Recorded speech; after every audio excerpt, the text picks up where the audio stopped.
symbolism. Like Aunt Josephine did table tipping. I just can't see that. Well, it wasn't a real serious thing. It was just a fun thing, and it was just very temporary. But Daddy and Mama and Josephine and Ernie did table tipping with her great big dining room table. I remember that table. And they tipped it.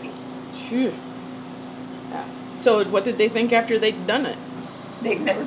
That was the end of it. It was just a curiosity thing. Yeah, you know. Oh, okay. Well, that I can kind of see with Josephine. Things are like that, you know. Yeah, it's like, okay, well, that worked. That's like, we had a seance, a ghost came. We don't need to do that again. Yeah, that's about it. And let me see, what other story was there? The one about Aunt Virginia's handkerchief. Oh, yeah. Well, May was spooky. She had things like that happen all the time. Tell the story. Oh, well, Aunt Virginia died, and she lived in Ohio. And when she died, right practically at the moment she died, they could tell afterwards, May was seeing her handkerchief come down the stairs. Was that, where were they living when that happened? They were living on Gunther Road. Oh, okay. And Is that where they were living when there was the big crash when her brother got hit by the train? Yeah. Yeah, that happened there too. Must have been spooky living with I'd her. forgotten about that. She was spooky, May was. Yeah, she was the one that dreamt about, what, eggshells and when people were pregnant? Yeah. That's interesting connection, dreaming about eggshells and knowing people are pregnant. Well, I thought it made perfect sense, but there's an egg involved. Yep. What was I going to say? Grandma Barnes. Great-grandma Barnes. She was the one that I think that they said they brought people to her to be cured of something called short disease.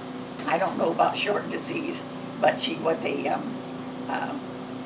what do they call it? I don't know, a healer, a root doctor. Yeah. She was a... Herbal doctor or something. She was an herb doctor. And... it's funny that somebody as evil as her was a healer. Yeah. Well... Did you ever think that maybe it was not a coincidence that she moved in with Lee Barnes and then his wife died? No, I hadn't thought about it, but you... And then she married him? Yeah. I mean, when I contacted people in Ohio, when I was doing genealogy, people who hadn't even been alive when she was living there had heard stories about her, and the people who had been, they were like still half afraid of her. One lady told me that they complained about her dog barking, so she said, well, okay, I'll fix that. And she took the dog out and hung it on the clothesline. Killed it. I believe she'd do that. Well, she beat her kids. She was a cruel woman. Yeah, she was a nutcase. But a healer. She loved me. Huh? She loved me. And Pete, apparently. Pete says she kept silver dollars in some creepy old wicker carriage, and every time he'd come over there, she'd dig one out for him. Yeah. I think she probably picked one in each generation. Like May. And she didn't give me money. She sent me down to the store for a popsicle every time I came. Huh. Well, I guess, I'm not going to say that on camera. Never mind. Anyway, because people want to see this, so I'm not going to say anything that's going to start fights. Let me see. What other spooky things do I remember about her? Oh, the knocking on the window. Oh.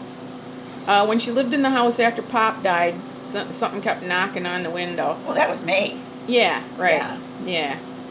I remember that. You know, I saw her rocking chair just go nuts by itself over there on the porch after she was dead. I don't know if you know this, but after she was dead and the house was empty, I went over there regularly, took the window out of the frame, and went in the house and stayed. I could lift that front window that went out onto Why did you do that? I don't know. I just wanted to. I wanted to be in there. Yeah. And I went and I talked to people when I was in there. I was such a strange kid. And one time when I was over there talking to people who weren't really there, her chair just went crazy. It's like somebody was listening. Well, there was always something in that house. Well, there always was before May ever got Yeah. his house, but then May thought it was spooky. She didn't call it spooky, but she thought the house had a character. Yeah, well, I think it had man. I seen him. He scared the crap out of me when I was a kid. Big man. Maybe it was Poppy. Now that I think about that, I think might have been after Poppy had died. But I can't imagine him scaring me. So Not deliberately. yeah. But he was on the stairs. He might have scared you because because Yeah. you got scared and he didn't Right. plan on scaring you. Uh-uh. No, Okay. I can't imagine Poppy deliberately scaring you. Nope. Let me see. I've run out of questions now.